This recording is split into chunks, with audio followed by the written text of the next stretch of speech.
आता आपण bird feeder करण्यासाठी काय मटेरियल लागणार आहे ते बघूयात. आपल्याला लागणारे acrylic colours, brush, sponge, white acrylic colour आणि प्लेट फॉर मिक्सिंग. चला तर मग आता व्हिडिओला सुरुवात करूया. आता आपण प्लेटमध्ये कलर काढून घेऊया.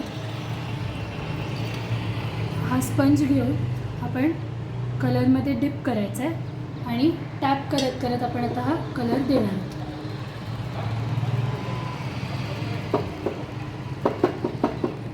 व्हाईट कलर दिल्यामुळे पुढचे आपले जे सगळे कलर्स आहेत ते छान बसतात. असा स्पंजला कलर घ्यायचा आहे आणि टॅप करत जायचं.